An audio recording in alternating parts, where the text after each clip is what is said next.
Hello, adventurer. It's good to see you. You have made it to the morning grind.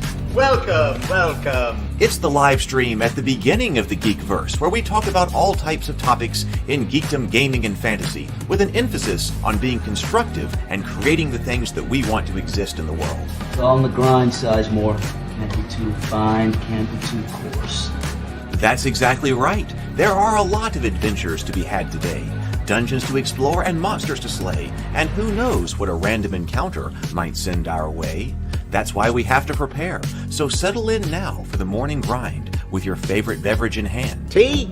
Or maybe something a little stronger. I've got a few bottles of the old Wynyard left. Whatever you want. Pull up a chair. Dude.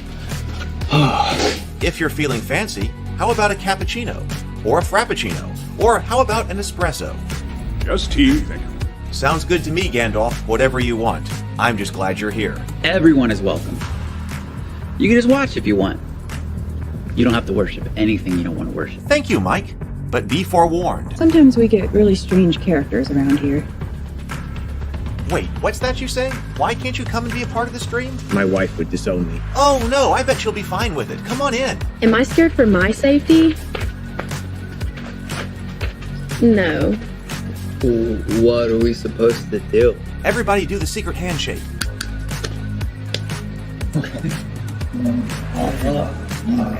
Secret cultist handshake.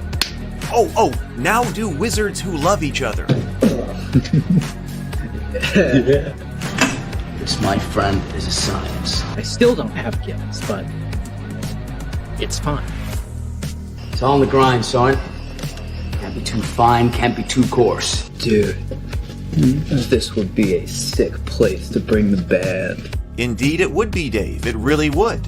I'm seeing more people coming in. Welcome. Glad to have you here. Oh, look, here's someone new. Is this the cultist meetup? Yes it is. Come to hang out? Please accept me. I have nothing else. Okay, we accept you. Everyone's welcome here. Brought some snacks. Well, that makes things even better. You want some coffee? I don't drink coffee. You sure? It's cultist coffee. What makes it cultist coffee? I'm a cultist and I'm drinking it. Oh. Then I'll have some. What exactly is going on here? I'm seeing more people coming in. Welcome. It's so great to have you. Oh, and look, here comes another stranger. Can we help you? Yes, fellow cultists. I could really use some food. Oh yeah? Welcome. We have donuts. Oh, it's me. I'm glad I'm here. I'm sure you have a few questions for me, though. What's your name? Who do you work for? What god do you worship? Great questions, Rob. I'm Steve King, and I worship Nyarlathotep. No, not really. I'm just Heath, and I won't be worshiping anything this morning. But I will be your host. Welcome to the office. We're going to have a great time. I've got my coffee ready, because now it's time for the morning grind. If you could become a fish, that would be amazing.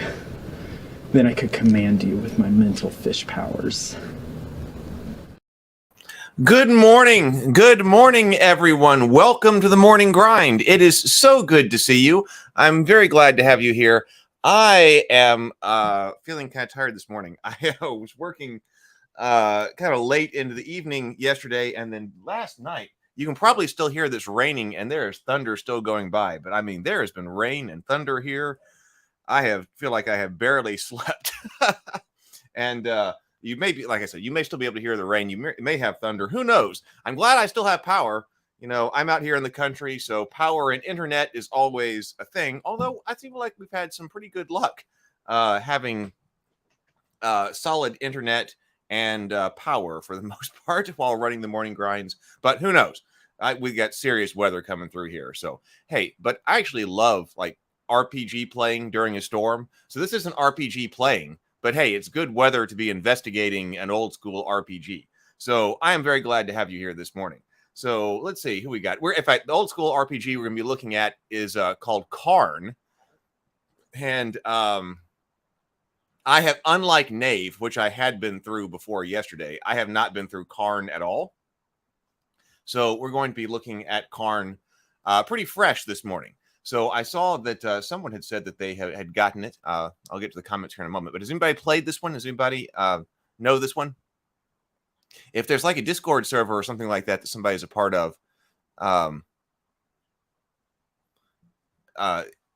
that might bring over the designers or something like that, that would be fantastic.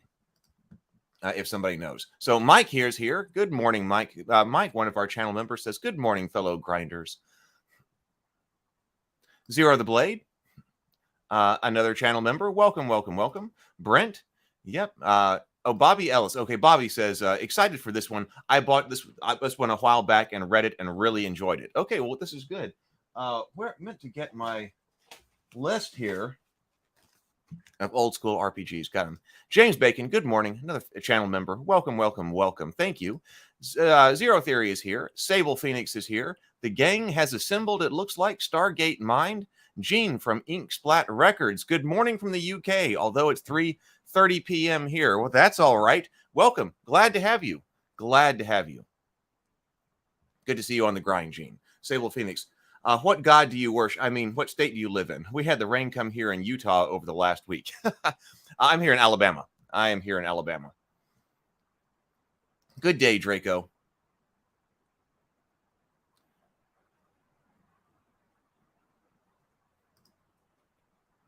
Oh, so I'm saying it wrong. Cairn? It is, what was I saying? I was saying Cairn. Yeah, so Cairn. It should be Cairn, right? You're saying, yeah, it should be Cairn. Okay, so Cairn. Sorry about that. Okay. So I've been kind of interested in these because I've got this list of old school RPGs here, RPGs that we have kind of looked at.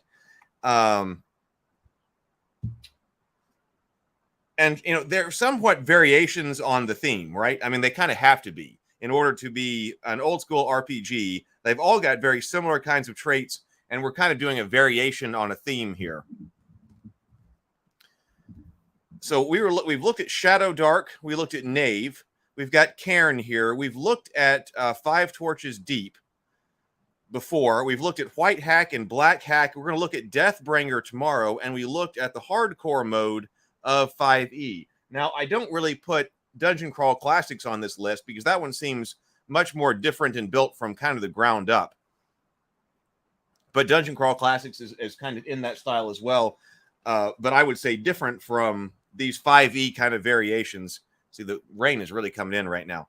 Dungeon Crawl Classics, and then also Basic Fantasy. I was kind of least impressed with Basic Fantasy. I mean, it does what it does, and I know it has its fans, but as far as what it does, it's one of the things that I'm least impressed with. So we're going to see how this one fits in. So I got my drink here with me this morning. I've got Fish Do Not Drink Tea mug. Got that one this morning. So let's go ahead and breathe and then sip, and then let's bring up our rule sets. 2 deep breaths, full exhales, and then take our sip.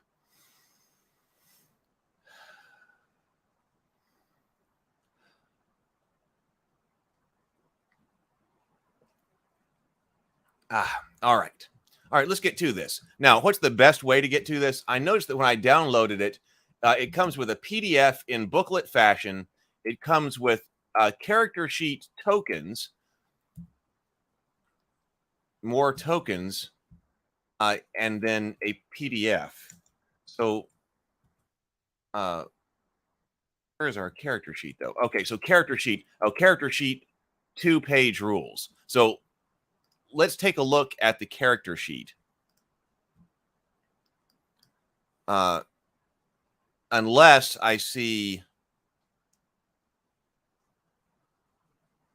Well, okay, the back of this says, an adventure game inspired by the likes of Into the Odd and Knave. Oh, so this is inspired. We've looked at both of those. We've looked at Into the Odd, and we just looked at Knave yesterday.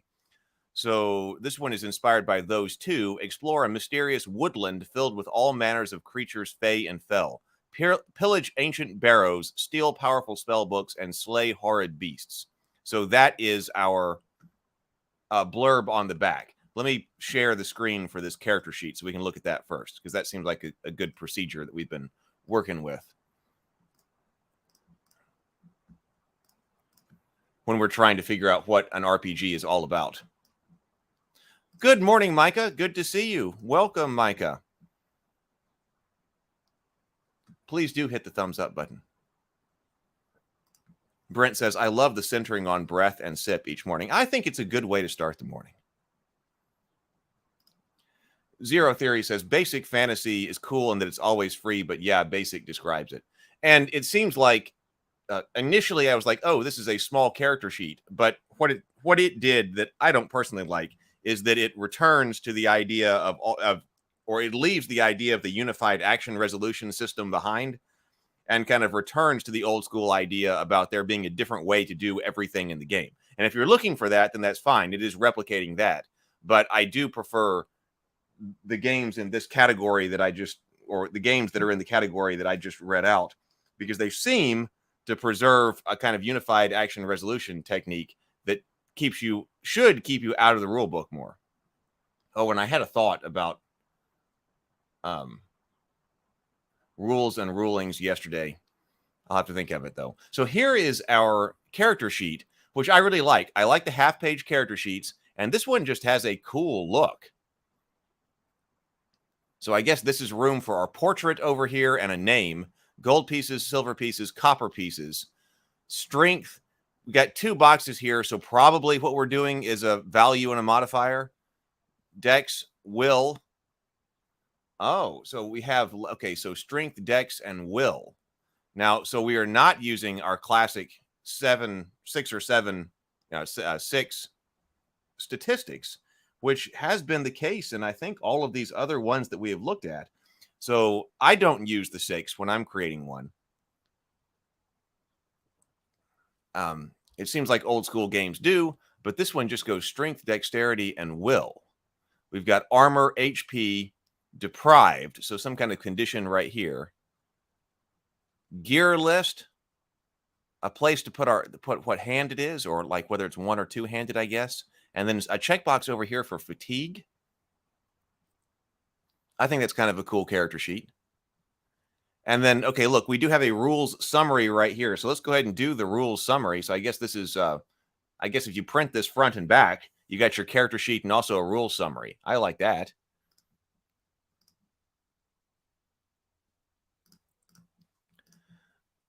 So rules summary. So what is this about? Rules summary. Abilities: strength, brawn, prowess, and resistance. Dex, dodging, sneaking, and reflexes. Will, persuasion, intimidation, and magic. Saves: roll a d20 equal to or under an ability. 1 is always a success. 20 is always a failure. Okay.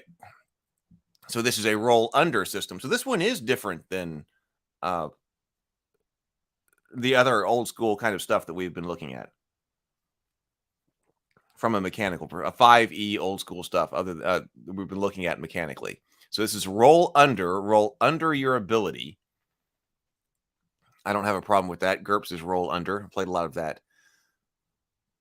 1s and 20s. Hit protection. HP indicates a PC's ability to avoid getting hurt. It is lost during combat and recovered after a few moments rest. So this is our ability to avoid getting hurt. So we're not talking about physical injury here. Inventory. PCs have 10 inventory slots. Once again, pretty common here with inventory slots. I like inventory slots. 4 on their body and 6 in their backpack, which acts as a sleeping bag if empty. Most items take up 1 slot, but smaller items can be bundled. Bulky items take up 2 slots and are awkward or difficult to carry. Filling all 10 item slots reduces a PC to 0 HP. Oh, that's interesting. So if you fill all 10, you can no longer avoid being hit. PCs cannot carry more than their inventory allows, though carts and horses may provide an increase in slots. I wonder if this one actually tells you how many slots the carts and the horses have. We had that problem with Knave. That generated a lot of discussion yesterday.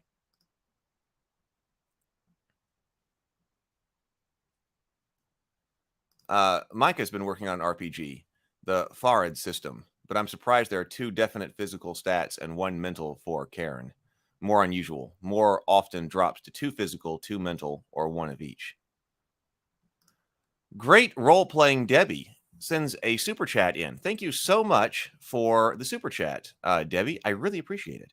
Debbie says, if you want an interesting tabletop RPG for different ways to try to do X, try Legend of the Five Rings. Just dropping in to say hi and good night to you fine folks.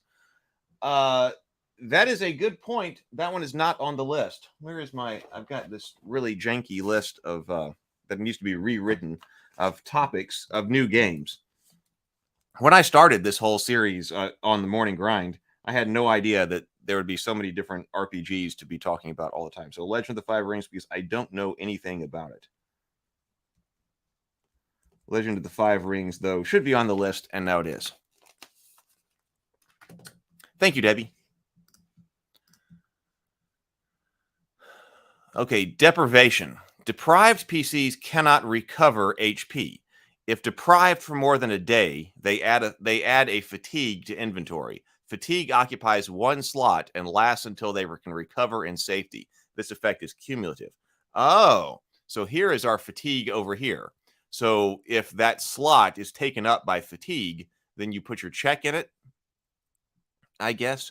So deprived PCs cannot recover HP. If deprived for more than one day, they add a fatigue to inventory. Fatigue occupies one slot and lasts until they recover in safety. Effect is cumulative. Healing. A moment's rest and a swig of water will restore lost HP, but may leave the party vulnerable. Ability loss requires a week's worth of rest and the aid of a skilled healer. Spellbooks. Spellbooks contain a single spell and take up one slot. So again, we're using spellbooks as slots. So Knave was doing that. Anyone can cast a spell by holding a spellbook in both hands and reading it from its contents aloud. Both Knave and this have this idea. You've got to have the spell slot out and you've got to have both hands available. The spell book out, both hands reading the contents aloud. Casting a spell adds fatigue to the PC's inventory.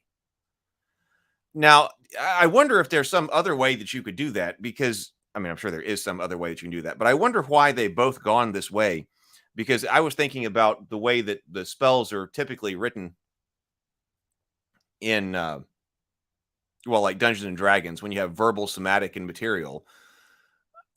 It's something extra to think about. In this way, all spells operate the same. So I suppose that's an advantage. But if you have a spell that doesn't require a somatic component, like if it's just a verbal spell, why couldn't you also be holding a sword or something? Or, cast one-handed or something, so you have like your staff or something in a hand, or a sword if you're Gandalf, right? And then you have another hand, so if it's verbal and somatic, you could cast with one hand. Like, if it allows you to cast with one hand, I guess you could get even more complicated and say, is this a one-handed somatic or two-handed somatic? Actually, I really like the rules about that from, I believe that's GURPS. Yeah, I think it's GURPS, where, of course, you're skilled in different spells. That adds an additional layer of complexity. But I like the idea of the skill ramp for the spell, so you actually get more and more skilled at casting the spell. And as you become more and more skilled at casting the spell, the less kind of actions it takes on your part in order to cast it. So in the beginning, if you're very unskilled in the spell, in order to cast the spell, you have to make very large movements, say lots of words, kind of like a dance-like kind of thing in order to cast the spell. But the more and more skilled you get in it, the less motion or the less words, it says it requires, or some kind of whisper or just a gesture of a hand or something like that. So I like that, because that means that more skilled and powerful wizards may be able to produce much more dramatic magical effects with a lot less motion. So if you're a more skilled wizard, you might also be able to carry some different stuff in your hand. Of course, that requires more rules and specifications. But that's the kind of stuff that I think about, since both of these games say that a spell book has to be out in both hands.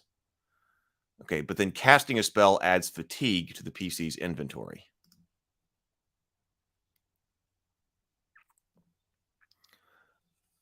Sable Phoenix says, I've always preferred 7th Sea to Legend of the Five Rings. It's less deadly and more swashbuckling, but the roll and keep system is great.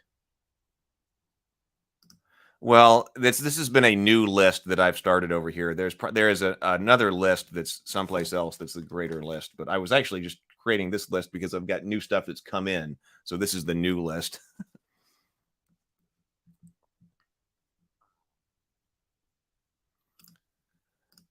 Bobby says, if you're looking for an interesting system, one that I actually really love is the One Ring Second E that's rather different and rather cool, even if the setting is a little limiting. I went over the One Ring before I was doing things live. I did so there are videos on the channel if you want to talk about the One Ring. There are videos on the channel about the One Ring. And then I did do a live morning grind on its Strider mode, playing solo.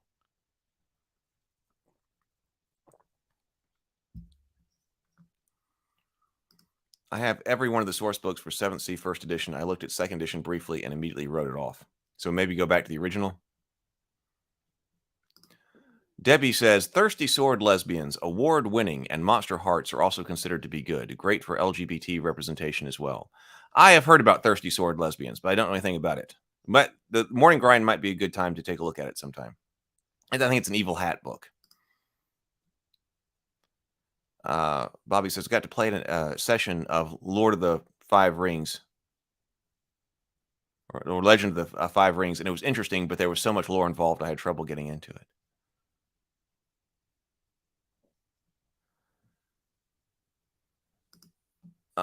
Let's see. Back to them on Kickstarter. See, Zero Theory, onto this, back to the subject of spells. So if you're not swinging a sword on one turn, then casting a spell the next, forces you to stay in current role since it's classless. I guess so. That could be it.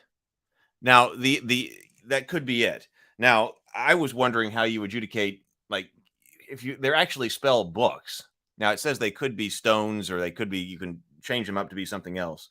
But if they're actually spell books, and you've got to have the right spell book out and to cast the spell, you've got to get out this big book. You've got to open it up. You've got to use both hands to cast the spell. And then you've got to put that book away. If you want to cast a spell again the next turn, you got to somehow put that book away. Like, you don't want to just drop your spell book. That would be too much. And then because they're too valuable. And then you'd have to dig through your backpack again in order to find the next book, or get your next book out of a bag, which is not really the way that I see a wizard operating. But I guess it does keep you from going from one thing to the other.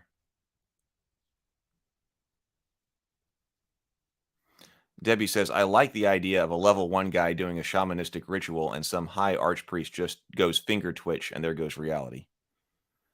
Gene says, just an alternative to Vancian magic. Makes it more complicated, so negative score for both systems to me.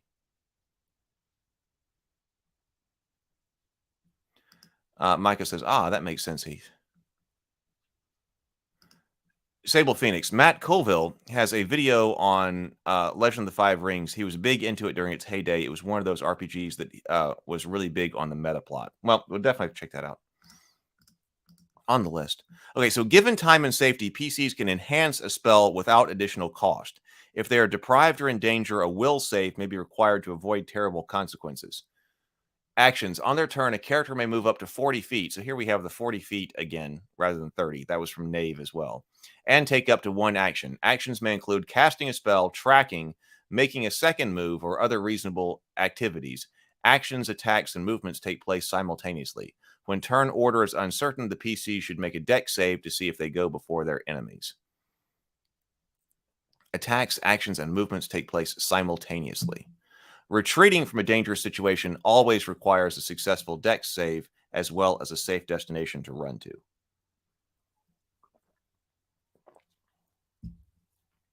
Combat. The attacker rolls their weapon die and subtracts the target's armor. Roll weapon die and subtract target's armor, then deals the remaining total to their opponent's HP. So this probably is an end to the odd thing where you're not rolling to attack. Roll weapon die, subtract target's armor, then deals the remaining total to their opponent's HP. Before calculating any damage to HP, subtract the target's armor value from the result of damage rolls. Shields and similar armor provide a defense bonus, like +1 armor, but only while the item is held or worn. No one can have more than 3 armor. Okay, that's important. Unarmed attacks always do 1d4 damage. If multiple attackers target the same foe, roll all damage dice and keep the single highest result. If attacking with 2 weapons at the same time, roll both damage dice and keep the highest. If an attack is impaired, the damage die is reduced to d4 regardless of the weapon. If the attack is enhanced, the attacker rolls 1d12. Attacks with the blast quality affect all area targets rolling separately for each. So that is into the odd like right there. Damage. If an attack reduces a PC's damage to exactly 0, refer to the scars table. Damage that reduces a PC's HP below 0 decreases their strength by the remainder. They must take, so that's why HP, you're avoiding blows. If you don't avoid it, you're decreasing strength by the remainder. They must then make a strength save to avoid critical damage. Failure takes them out of combat, dying if left untreated. Having 0 strength means death. Having 0 dex is paralysis. Having 0 will is delirium. Okay, so that is our Cairn character sheet. Let's go over to the main rules.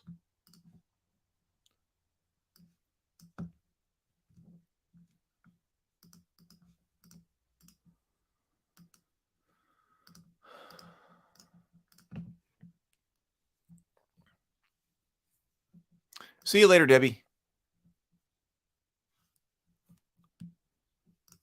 Bobby says, this is another one of those games I think are tailor-made for quick con games. Super snappy combat, not a ton of story, and witty-bitty rule book. Yeah, the character sheet is really nice. Okay, let me add this to the stream. So this is the Knave rule book. Now, see, that's the issue, is that which one do you play? If you're trying to pack as much fun as you can into a night's worth of adventure, is it Shadow Dark, Knave, Cairn, 5 Torches Deep, White Hack, Black Hack? I'm going to have to remember, go back and look at White Hack. Deathbringer, we'll look at that one tomorrow. Or 5e Hardcore Mode, what would you play? Those are also, they're all similar. Now our problem is we have too many different RPGs to try to figure out which one's best. I mean, which one of these is best for different different styles of play. I was thinking about that. I really want to investigate more about Knave for Unspeakable Cults. That's one of the worlds that I'm working on. But I need some type of one for that Black Cipher. And it could be something more like Mork Borg, or it could be Into the Odd, or it could be something like this. We'll just have to see. So this is what I was reading before. An adventure game inspired by the likes of Into the Odd and Knave. Explore a mysterious woodland filled with all manner of creatures, fey and fell, pillage ancient burrows, steal powerful spell books, and slay horrid beasts. That's the back. So here is the front cover. And also the black and white art also seems to be a thing that we've got.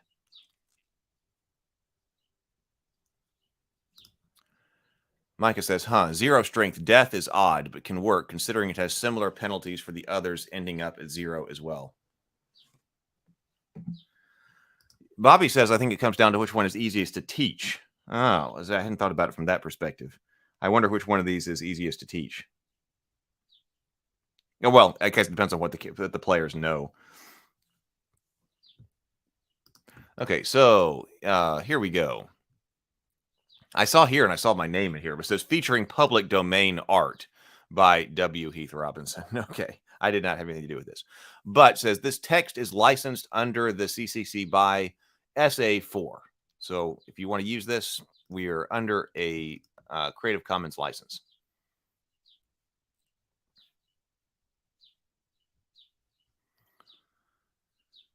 Okay, Cairn was written with the following design philosophies in mind. Classless. A character's role or skills are not limited by a single class. Instead, the equipment they carry and their experiences define their specialty. Death. Characters may be powerful, but they are also vulnerable to harm in many forms. Death is always around the corner, but it is never random or without warning.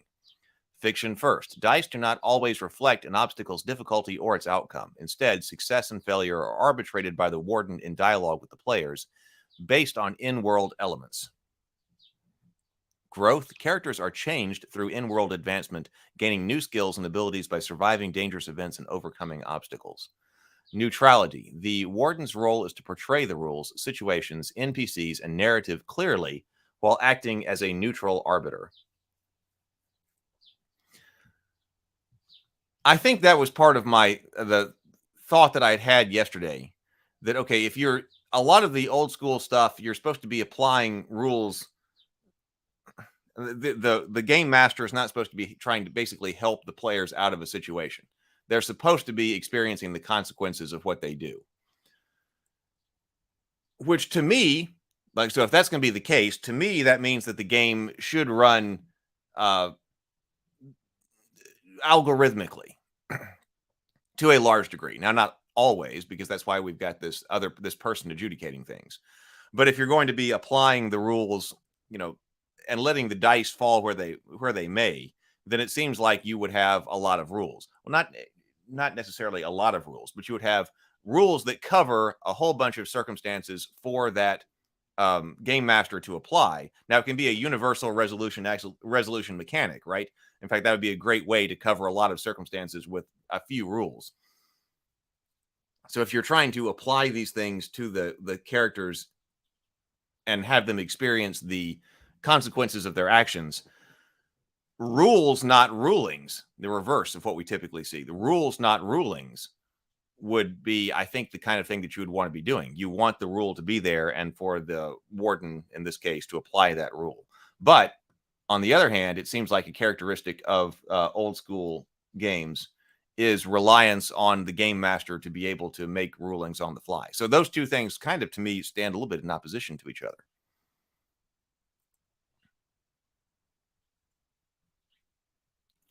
Gene says this might have made a better board game than trying to be RPG rules.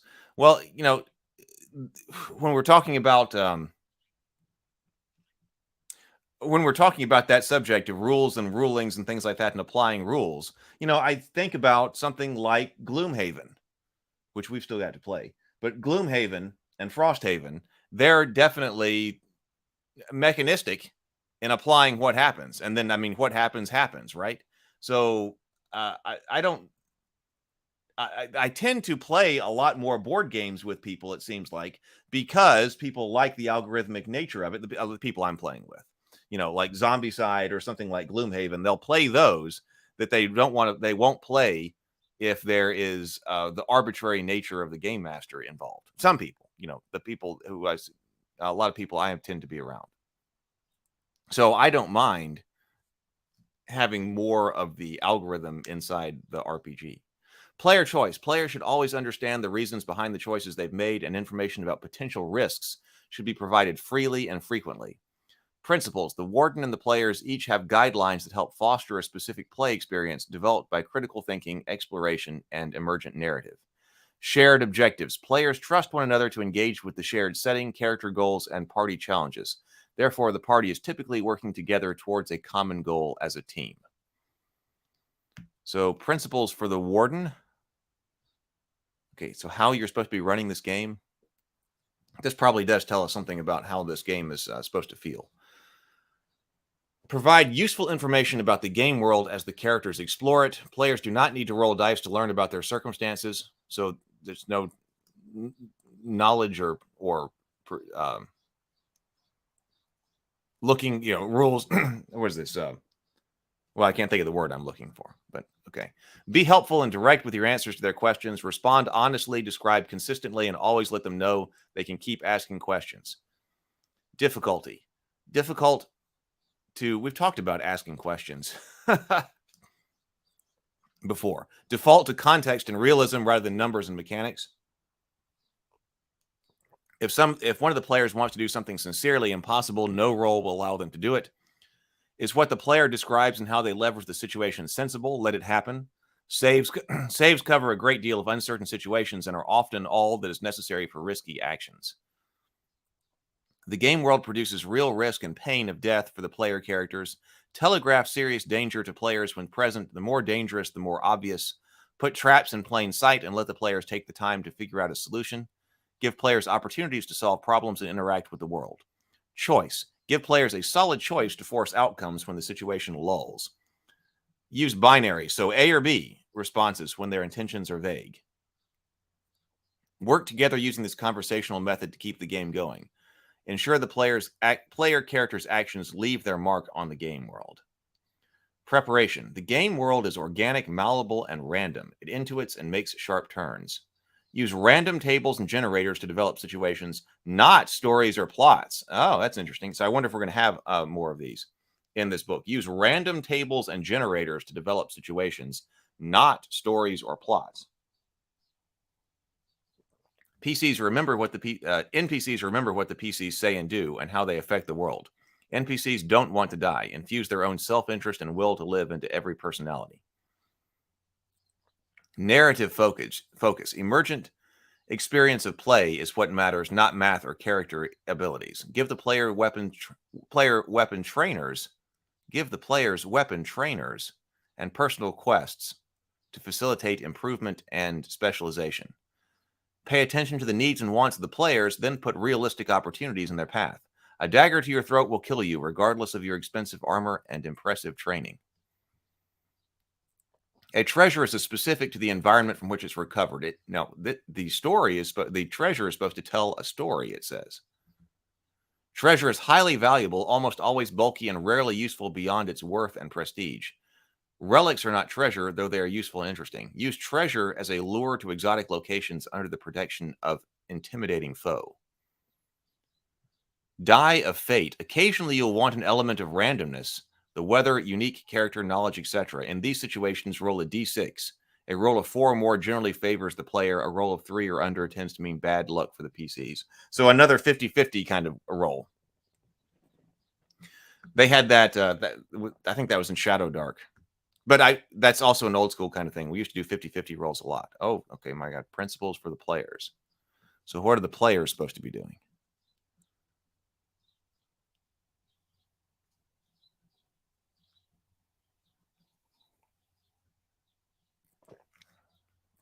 You're exactly right. Phoenix is exactly right. That's what an RPG is for, though. They are descriptive, not prescriptive. A board game, computer game, etc. details the only things that you can do in the rule set. You want to do something that's not in the rule set? Sorry, the game has no provision for that. RPGs are the only form of entertainment where you can try to do literally anything you can think of.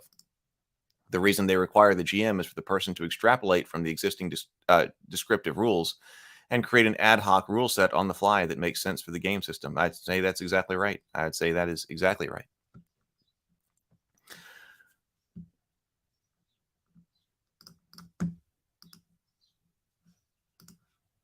Micah says, no need for a history lore check is basically what it says, which I suppose works if the game is geared for that. But that makes more homogenous character choices, backstories by default. Micah says, absolutely. And that's why so many of us love RPGs. It's playing pretend for all ages. Yeah, I would say Sable Phoenix is correct. I mean, that's what makes an RPG different. Now, the counter to that is that for some people, that's not a selling point, right? What can you? It's your turn. What can you do? You can do anything. You can think of anything. You can try to do anything. We can adjudicate anything. On the other hand, what can I do? Well, here's a list of the 4 actions or 6 different actions that you can take. Pick one.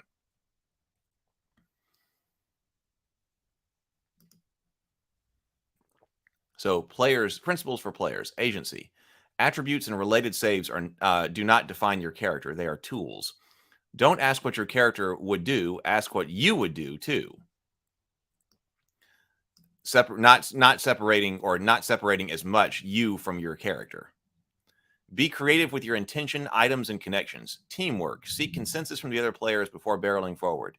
Stay on the same page about goals and limits, respecting each other and accomplishing more as a group than alone.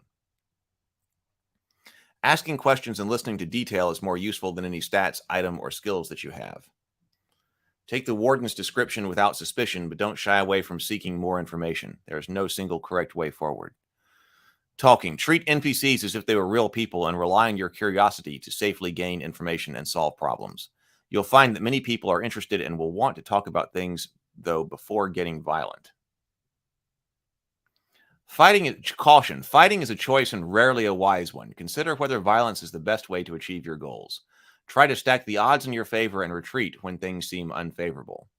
Planning. Think of ways to avoid obstacles through reconnaissance, subtlety, and fact-finding. Do some research and ask around about your objectives. Ambition. Set goals and use your meager means to take a step forward. Expect nothing. Earn your reputation. Keep things moving forward and play to see what happens. So that is how to play. Character creation. Now, see, traditionally we go past this.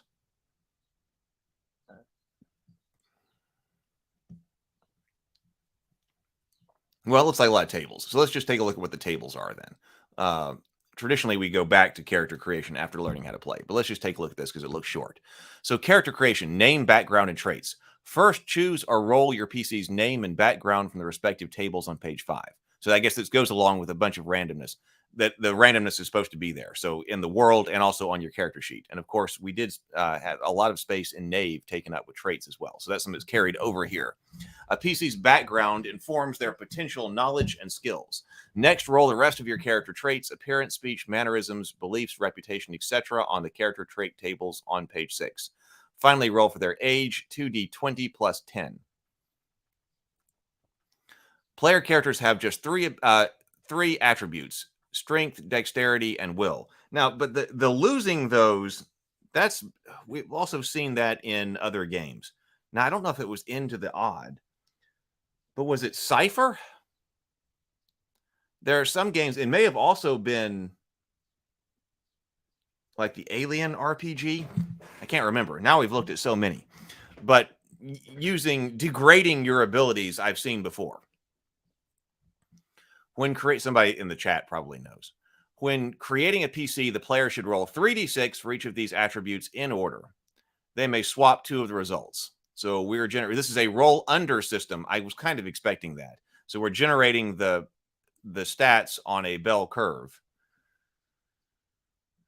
Swap 2, and then in order to pass the check, you've got to roll a d20 and you're trying to roll under.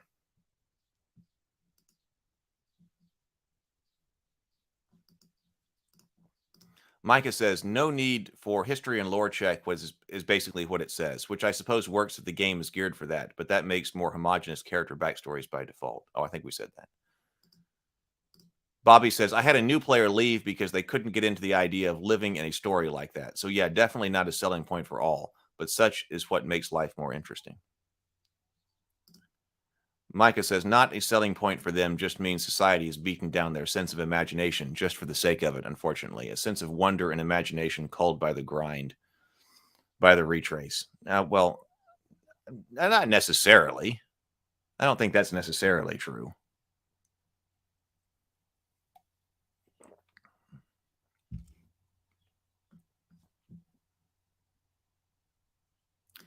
Colonel Kronk says, hi, have you considered looking at modern OSR like Invisible Collage or Esoteric Enterprises? I don't know either one of those. So are those more, man, we got more modern OSR games? I can put this over here on this list and see if there's something that we should look at. Invisible Collage, I have never heard of either of those.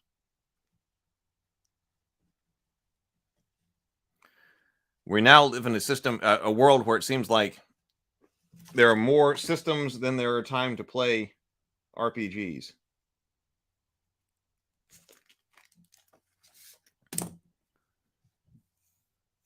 Oh, Mike says, oh, you don't degrade. Bobby says you don't degrade abilities in Alien.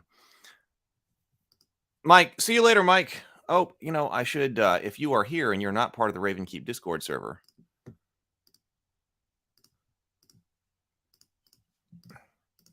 here is the link. Would love to have you there.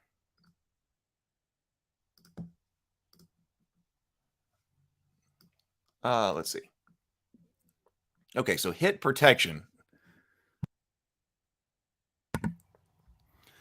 Roll a d6 to determine your PC's starting hit protection HP. Oh, so HP is hit protection, which reflects their ability to avoid damage in combat. HP does not indicate a character's health or fortitude, nor do they lose it for very long. See healing on page 11. If an attack takes a PC's HP exactly to 0, the player must roll on the scars table, page 14.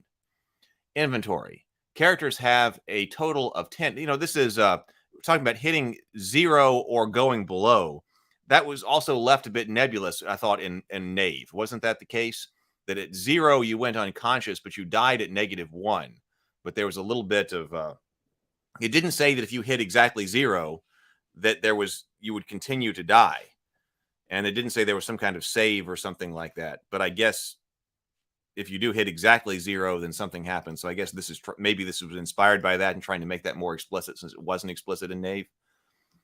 So inventory. Characters have a total of 10 inventory slots, so it's not based on a stat. Everybody just gets 10. A backpack with 6 slots, 1 slot for each hand, and 2 slots for their upper body, such as the belt, chest, or head.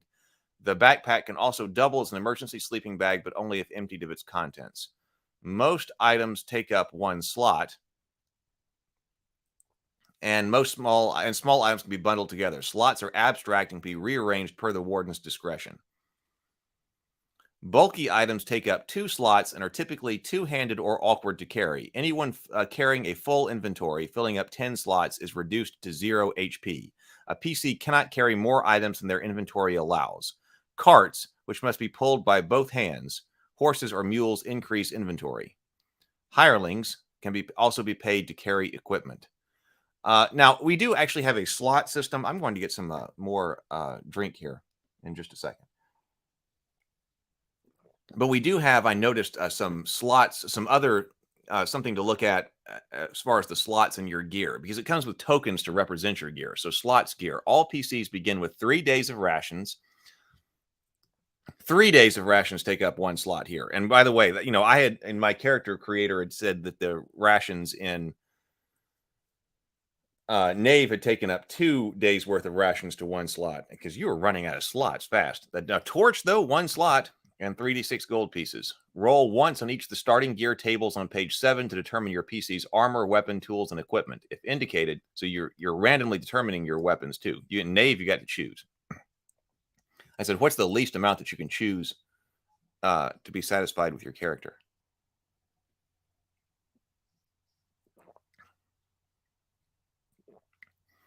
Sable Phoenix says, I actually agree with that, Micah. Every child plays make-believe. As we grow up, our society conditions us to passively consume media rather than actively engage.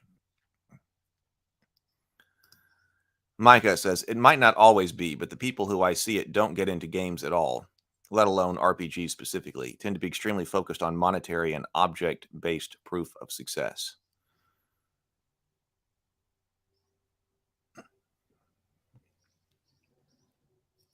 Well, the point that I was bringing up was that the people who I know who will play like Gloomhaven and really enjoy it, Gloomhaven and other RPGs,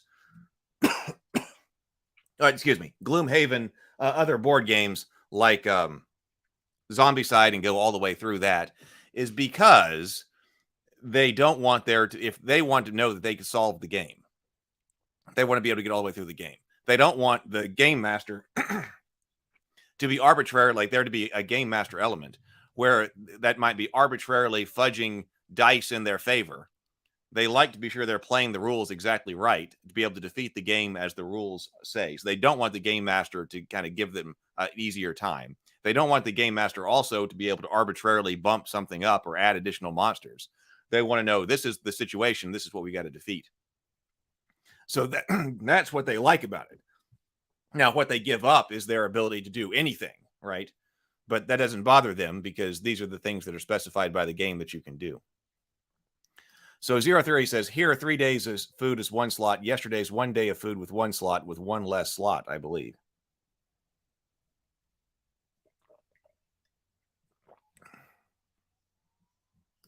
Sable Phoenix says it's sad that some people have their innate storytelling stunted to the point that they actually prefer not to engage actively with something like an RPG. But I would still say board game. I would still say something like Frosthaven or Darkest Dungeon or Hero Quest. They play Hero Quest.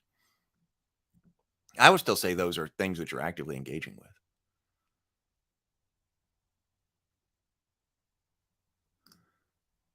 Not fully cold if they have some form of expression, but those who can't even understand the concept of being enjoyable to others, those are the ones who are worn down. Yeah, the artist here. My player was an artist, very creative. She just didn't enjoy the role playing.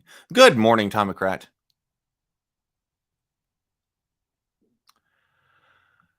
All right, yeah, gamist, simulationist, and narrative, right. And I've been dropping. I used to be much more simulationist, and I'm not anymore.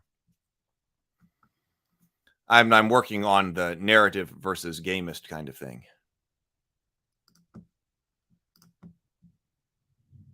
Okay, so we'll be rolling for starting tools and equipment. If indicated, roll on the spellbook's table on page 8 with a D100. If indicated, roll on spell. So you can start with a spell here, or roll 2D10 using the die. Okay, yeah, roll D100. Pick one item from the result. See the equipment list on page 9 for related armor, damage, and slot values. Smaller items can sometimes be bundled together into one slot. If you would like something closer to traditional classes, refer to the list of optional gear packages on page 10. I'm going to grab just some more coffee. Just 1 second. I'm just walking to this other room.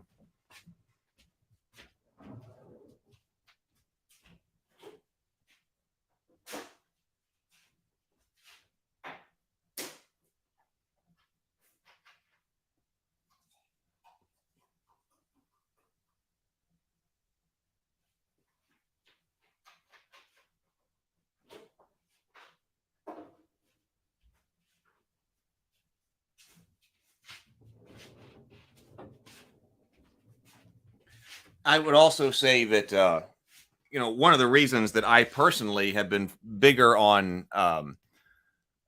like quick character generation or even pre-generated characters, I don't have a problem with that, is because I've got people who will play something like Gloomhaven, but you don't sit down. I mean, you got to set Gloomhaven up, but they'll just leave Gloomhaven set up, on the table as they're trying to play through it.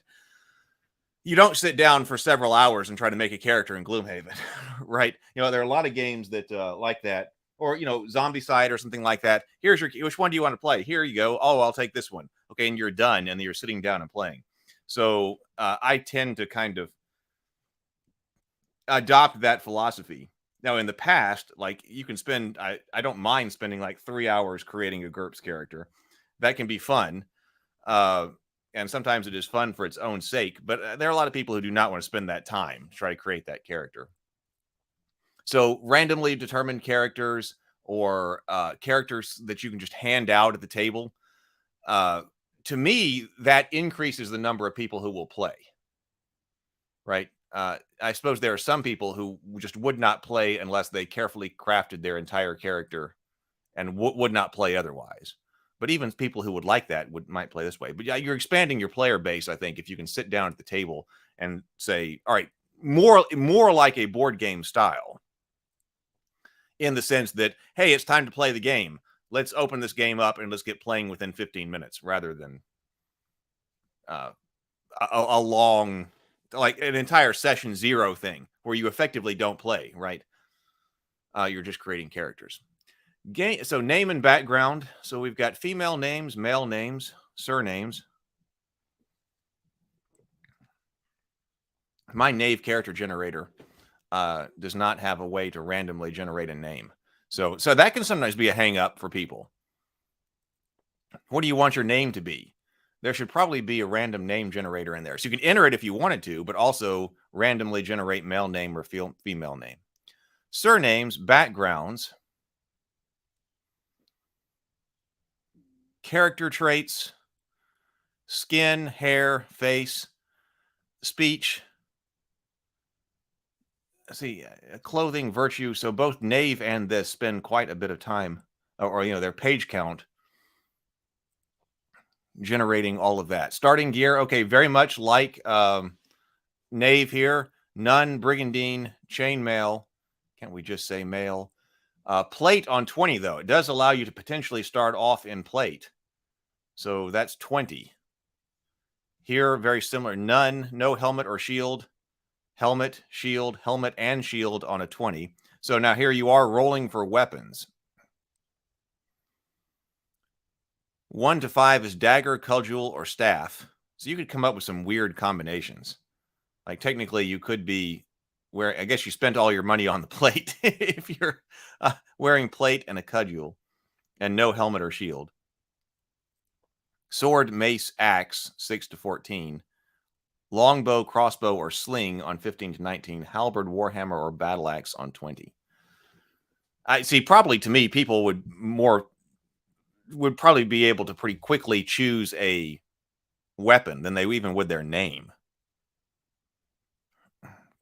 Oh, see here, we just basically import the Knave. So this is a good one to do right after Knave.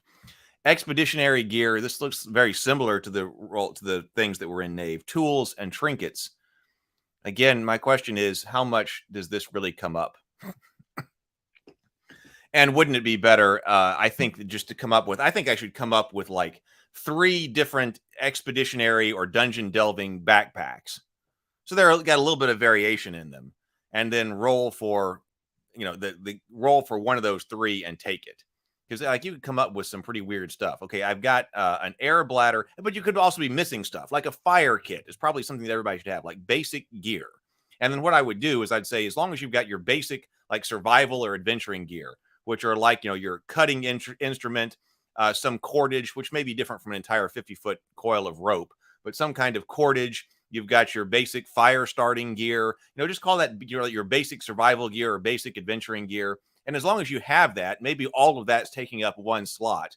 And as long as you've got that, then you're not at a disadvantage for being able to do all of your general survival and expeditionary kind of stuff. But if you lose that, then all of a sudden you can't do certain things, or you're at a disadvantage on the roll. I think that's how I would handle that. Because like, what if you roll and you got, okay, a dowsing rod, glue, and some perfume, or a sponge, or something like that. Now, somebody did put in the comments after on replay watching yesterday, well, how much these things come up. And I suppose this is very much part of the discussion that we were having earlier, was how much these things come up depend on how creative the players are going to be. Like, oh no, the flour. Like, did we really need to know how expensive the 5 pounds of flour was? Was it really just necessary? See, that was definitely, to me, the more gamist side, the being like, okay, I really only need to know how much the rations cost. Like, what am I supposed to be tracking here? I don't really need to know the cost of the side of bacon and how much the flour is. Because if you've got some flour, well, maybe it does come up because you throw the flour over the dungeon behind you to make sure that you don't see any tracks come by after you, or blow it to try to reveal a tripwire or something like that. I guess that's the kind of thing. I don't guess. It's true that's the kind of thing the game master would be there for. Wait a minute, I have this flour. What do I have? Let me use this flour or this small bell or twine in some type of way that is not that another person or an advanced AI, I suppose, would have to adjudicate. Yeah, I suppose that's true. But I suppose on the more gamist side of things, I would say, let's just have the useful stuff going on in here, instead of an eclectic collection like this.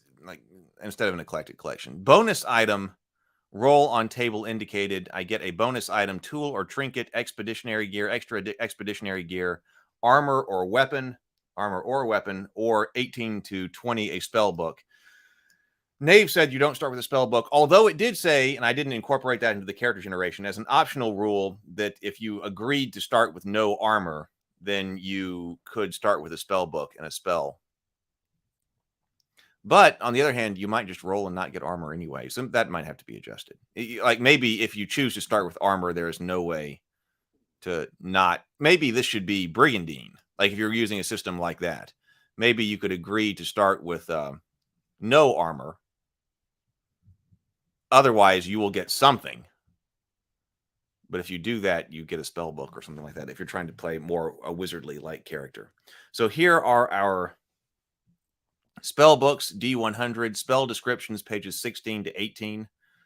I wonder how much these are like the 100 levelless spells from Knave. Equipment list. Let's see here.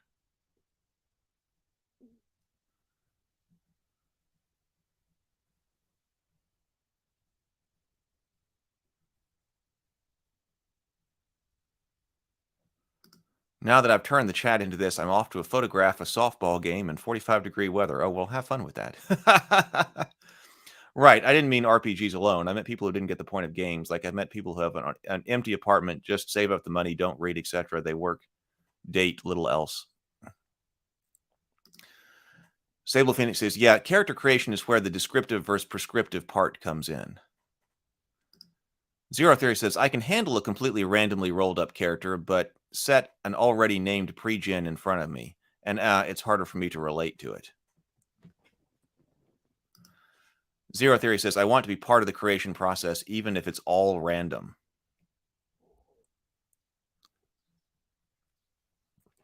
Oh, hey, Trey. Good morning, Trey. Good to see you. Tomocrat says, naming is the hardest thing for me.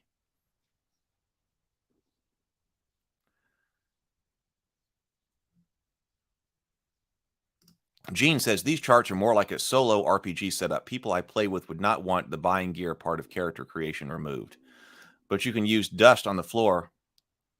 But you can use dust on the floor for that reflower. Well, yeah. Well, the dust might let you know if somebody has already gone. But then if you're trying to say now I want it, in the past, but now starting for this time marker, I'm putting down the flower. Of course, people would see it there, but see, the people I play with would not want the buying gear part of character creation removed. Gene says, and to me, that's also traditionally that to me has also been a slow part of character creation. Oh, I just have to buy my equipment now. Okay, well that'll take a while. And a problem with the buying equipment had also traditionally been because we didn't have that many books. So if there were characters if there were several players who still had to buy equipment and there was only one book, that went slow. With PDFs and things like now, I guess we don't have that as much. Gear and tools. Okay. Optional gear package. Oh, and here are gear packages. Okay. Cleric, Friar, Dowser, Knight, Dwarf, Magic User, Dwarf over here, Elf. Okay, so this is to me would be better. Like, what are you trying to be? Okay, here, be a fighter. Oh, so this even lets you give glaive. Like, this just gives you.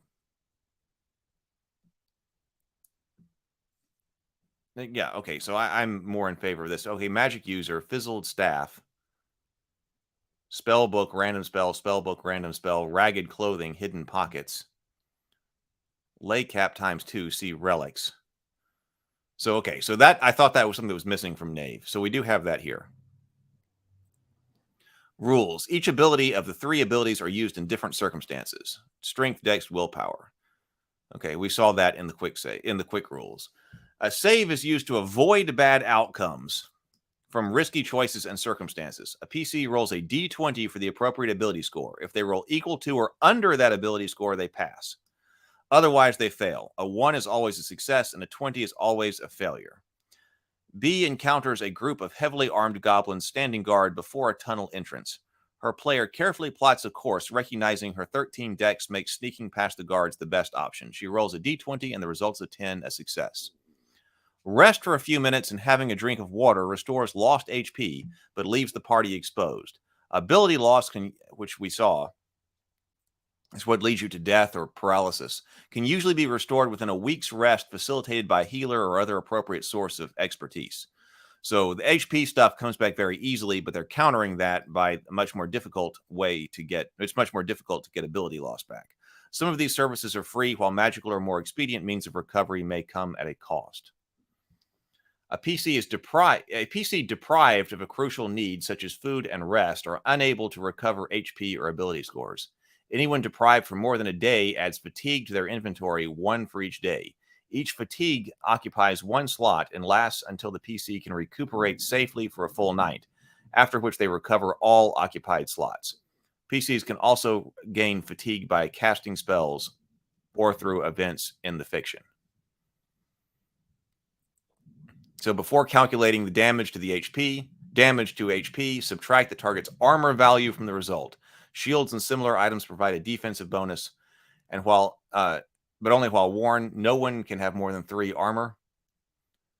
Shields, gauntlets, and helmets may provide other benefits according to their uses. We've got reactions from NPCs as well: hostile, wary, curious, kind, and helpful. Morale also present right here. Enemies must pass a will save to avoid fleeing when they take the first casualty, and again when they lose half their number. This is the first time I've seen the first casualty right here. Half their number is pretty standard. Use leader's will in place of their own. Lone foes must save when they're reduced to 0 HP. Morale does not affect PCs.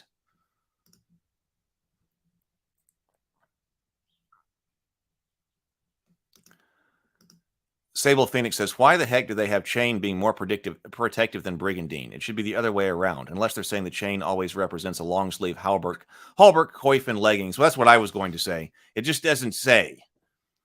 Because it could be, so if the Brigandine is only protecting the torso, and you're talking about the chain here actually being a full halberd, then that could be one of the differences. It could be quantity of body covered. It just doesn't say. The most common coin is the gold piece, which is equal to, so this is also, so it was the knave was based on coppers. So the most common coin is the gold piece, which is equal to 10 silver pieces and 100 copper pieces.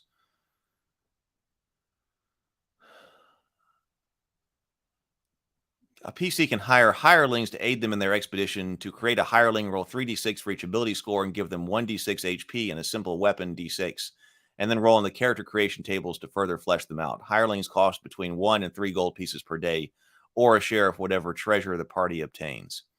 Okay, so spell books. Let's take a look at spell books and casting spells. We'll go a little bit longer today. Spell books contain a single spell and take up 1 slot. They cannot be transcribed or created. Instead, they are recovered from places like tombs, dungeons, and manors. Spellbooks sometimes display unusual properties or limitations, such as producing a foul or unearthly smell when opened, possessing an innate intelligence, or being legible only when held in the moonlight. Spellbooks will attract the attention of those who seek the arcane power within, and it's considered dangerous to display them openly.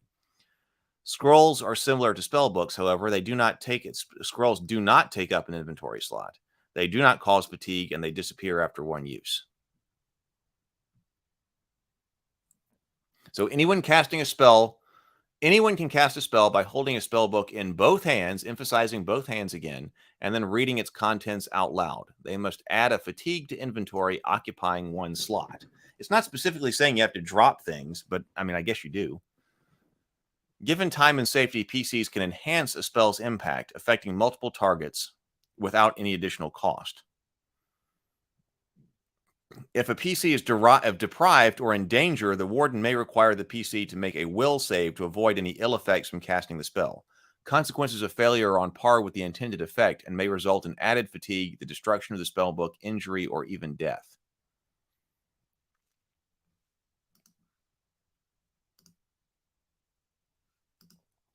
So relics are items imbued with magical items or power. They do not cause fatigue. Relics usually have limited uses as well as a recharge condition. A few examples include Honey Clasp, 3 charges, a rusted ring that shrinks the bearer to 6 inches tall. Recharge, place in a thimble-sized cup of royal jelly. Okay, Falconer's Friend, 1 charge, a bolt-shaped wand carrying the haste spell. Recharge, fire from a crossbow, and recover.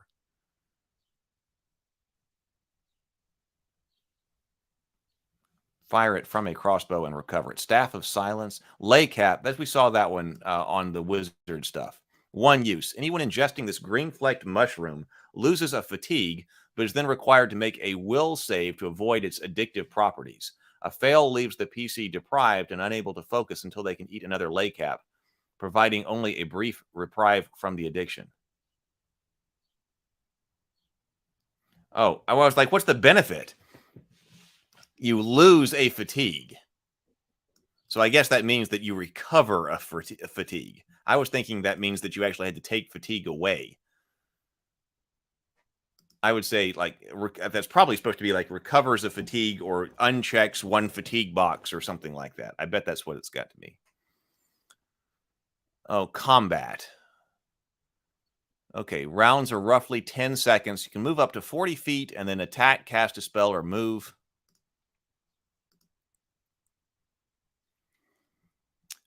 Each round, the PCs declare what they are doing before the dice are rolled. If a character attempts something risky, the warden calls for a save for appropriate players or NPCs. B has accidentally stumbled into the stomping grounds of a massive wood troll. In order to make the move before the troll, she makes a dex save. She fails, and the troll gets to attack first. So at the start of each turn, so this is basically our initiative. At the start of each turn, each PC must make a dex save to act before their opponents. So this is at the start of combat. So once each PC makes a dex save to act before their opponents. The attacker rolls their attack die and subtracts the target's armor, then deals the remaining total to their opponent's HP. Armed attacks, unarmed attacks always do 1d4 damage. The wood troll roars, swinging its club at B, who has 5 HP. The club does d10 damage, and the warden rolls a 4. They subtract 1 to account for B's leather armor, leaving B with 2 HP remaining. If multiple attackers target the same foe, roll all damage dice and keep the single highest result. That's important to keep in mind. If fighting from a position of weakness, such as through cover or bound hands, the attack is impaired and drops to 1d4. If fighting from a position of advantage, the attack is enhanced and the attack roll goes to d12. Dual weapon wielding, roll both, keep the highest result. Attacks with the blast quality affects the target noted earlier. All targets in the noted area rolling separate for each. Damage that reduces the target's HP below 0. We got a lot more rain coming in. Are you hearing that? What do you think about this combat system?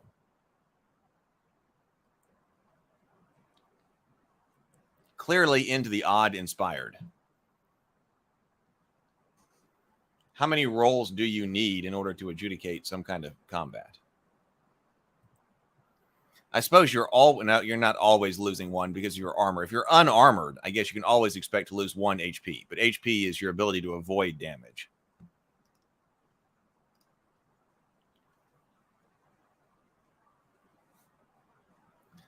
They must make a strength save to avoid critical damage. So anytime the target's HP below 0, decrease the target's strength by the amount remaining. They must then make a strength save to avoid critical damage. Additionally, some enemies will have special abilities or effects that are triggered when their target fails a critical damage save throw. Any PC that suffers critical damage cannot do anything but crawl weakly, gasping for life. If given aid or rest, they will stabilize. If left untreated, they will die within the hour. So that's why all of a sudden getting hit can be deadly. So you've got your hit points, but anytime, like over here, the club is doing d10 damage. So that could have taken her out. Rolled a 4. 2 HP remaining. If you got through that HP, so if it had been a 10, would have subtracted 1, would have gotten 9 points of damage. That would have put 4 points to the strength, and that could have made her weakly grasping for life. So you can always go out in 1 hit. What do you think about that? There are things I like about that. Now, that having fewer hit points in other games, you've got hit points in this game, though. You do have hit points in this game. It did say that fighting is a bad choice or a dangerous choice. When damage to a PC reduces their HP to exactly 0, they are sometimes changed irrevocably. See the scars table on the following page for more. So what is that?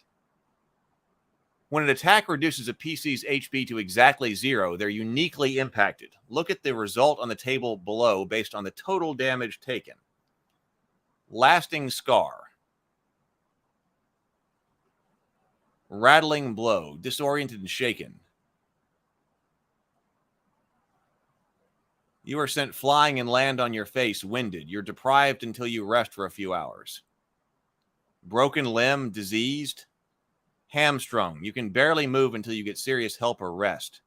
Sundered. An appendage is torn off, crippled or useless. The warden will tell you which. Then make a will save. If you pass, increase your max will by 1d6. Mortal wound. You are deprived and out of action. You die in 1 hour unless healed. Upon recovery, roll 2d6. Take the new result as your max HP. Doomed. Death seemed ever so close, but somehow you survived. If your next save against critical damage is a fail, you die horribly. If you pass, roll 3d6.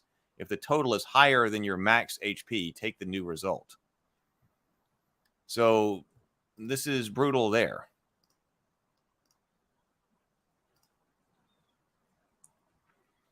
So if a PC's strength is reduced to 0, they die. If their dex is reduced to 0, they're paralyzed. If their will is reduced to 0, they are delirious. Maybe that was Cypher that was like that.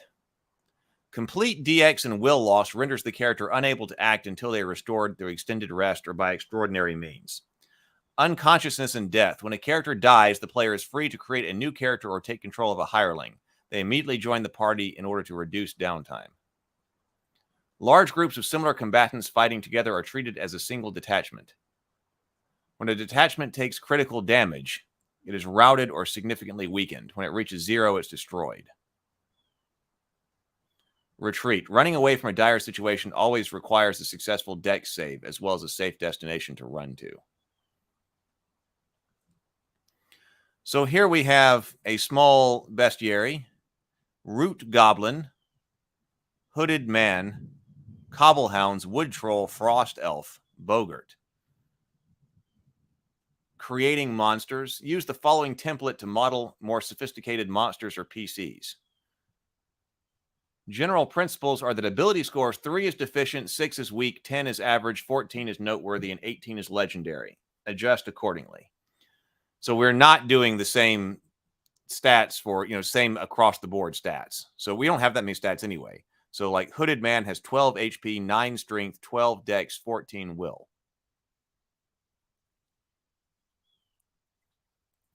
Oh, at critical damage. So here's an example with critical damage. Critical damage leech a part of the victim's soul. So they also would take 1d4 will damage.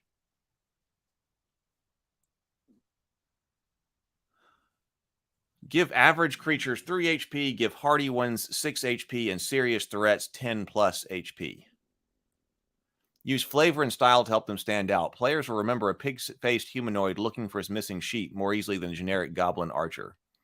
Using critical damage to lean into threat of strangeness. Use critical damage to lean into the threat of strangeness or strangeness of any aggressive NPC. Remember that HP is hit protection, not hit points. It's a measure of resilience, luck, and gumption, not health. So if we're converting from OSR games, give 1 HP per hit die for most creatures. Most humanoids have at least 4 HP. Morale can be used as a baseline.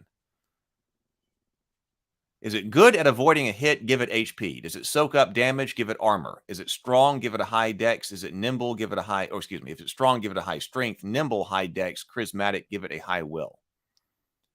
Damage die are roughly the same, though armed attacks do at least 1d6 damage. Attribute loss is also in 3rd ed, Tomocrat says. Yes.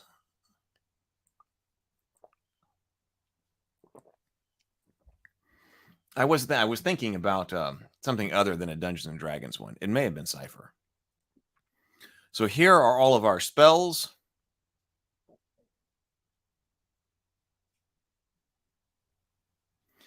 And so here we are back to our character sheet. So I guess that's basically it. And then rules summary again. Oh, there was one other thing we need to look at, because how we actually do our inventory. We've got a special inventory sheet. Hang on. I forgot to go and look at that. I thought that was basically a one-day game. So let's go over here. Yes. Okay. So this is different.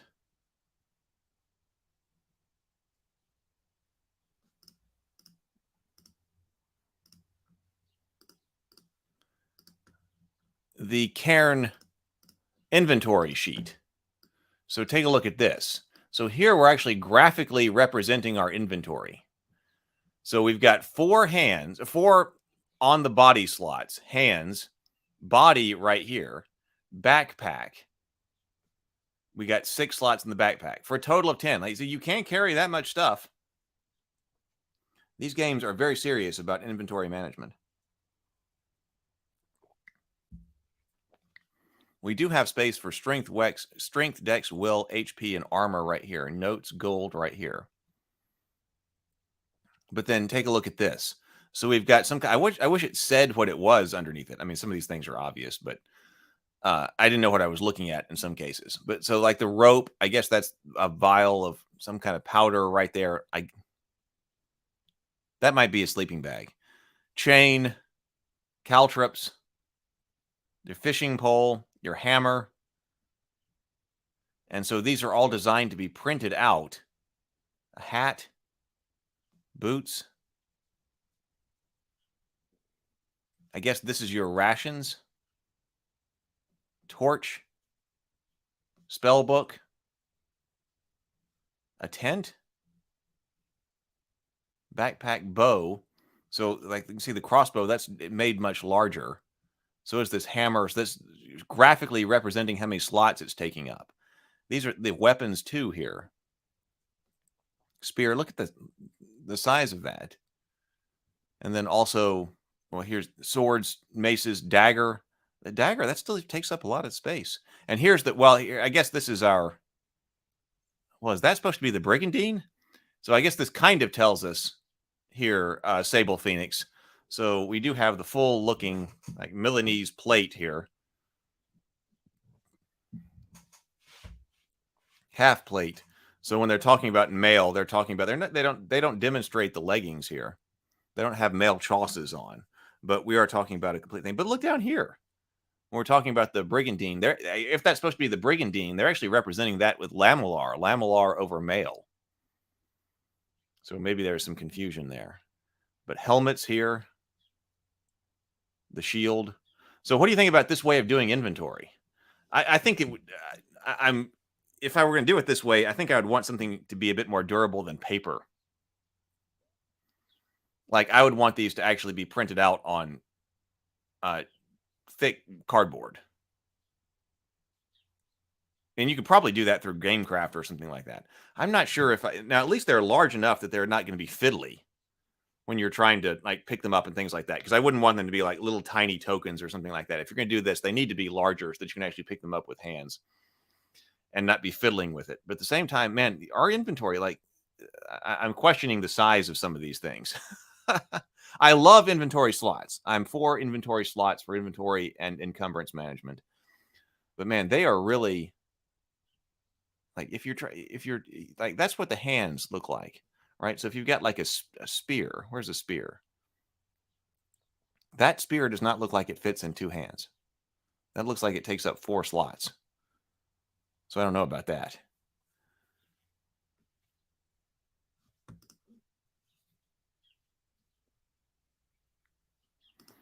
Well, it looks like they're layering the but to me, I mean, to me that looks more like lamellar. But I guess. Yeah, laminated cards or something like that. So that's what it also comes with. So it comes with all of that.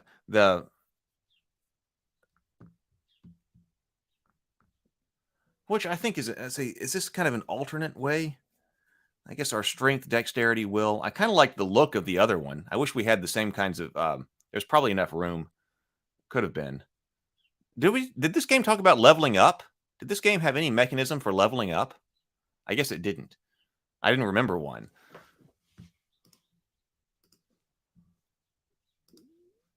So anything else? There's some Cairn tokens here. Well, okay, so here's some more. Here, okay, I'll bring this up too.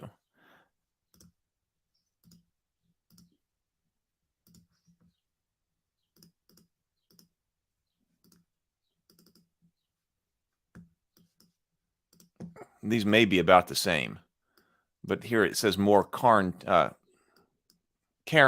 I say that again? More Cairn tokens here for all of our equipment.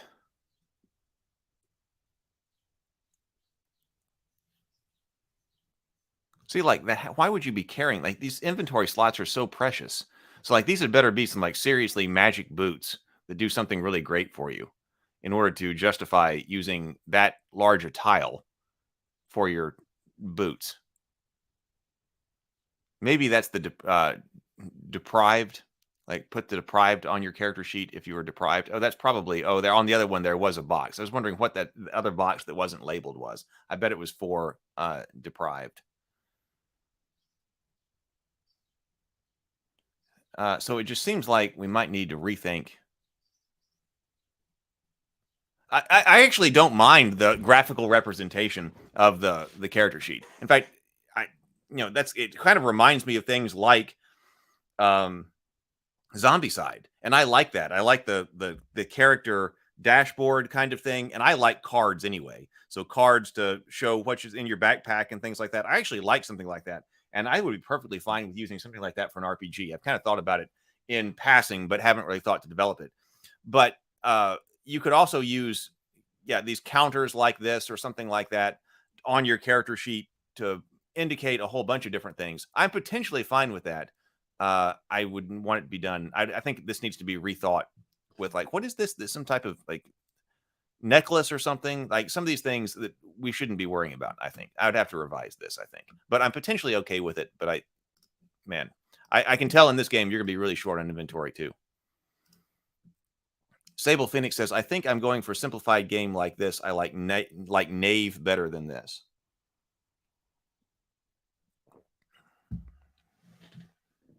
I think I'd also take Knave. I think.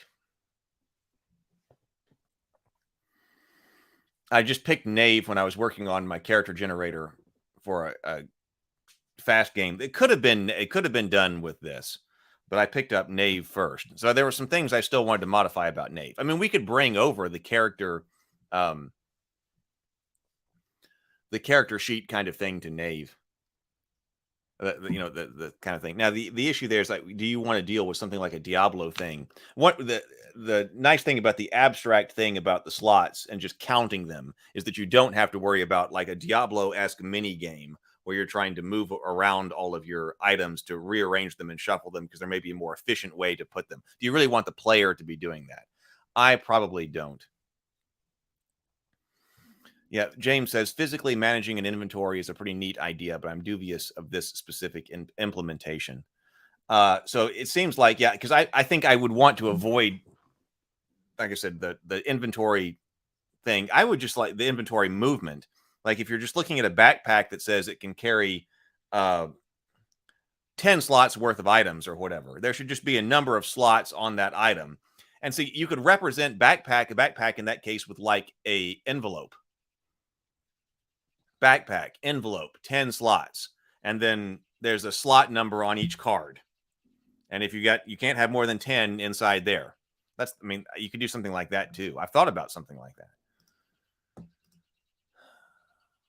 So this one, but see, now, one of the issues with Knave is that, Knave was always based on the 15 save.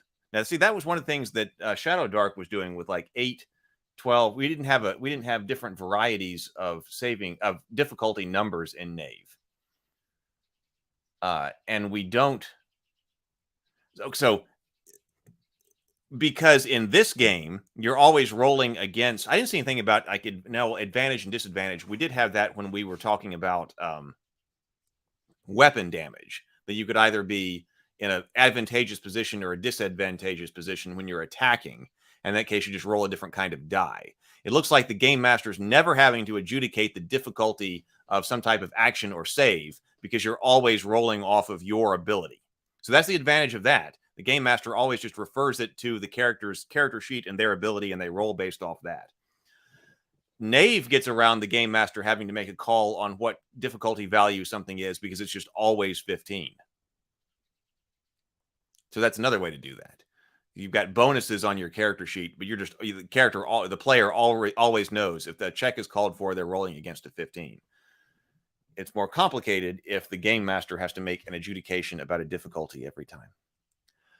All right. Well, that is it, I believe, for today. I was having some success yesterday actually getting work done. So I didn't get creative work done, but I needed to get other kinds of work done. So I have still got a stack of partial index cards with my big rocks that need to be moved.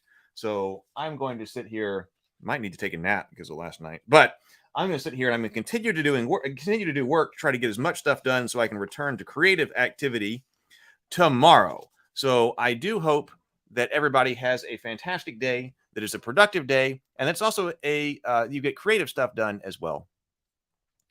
Productive creative day. I will see everybody tomorrow, and tomorrow morning we will be talking about Deathbringer. So we'll be talking about the Deathbringer RPG. So I will see everybody tomorrow.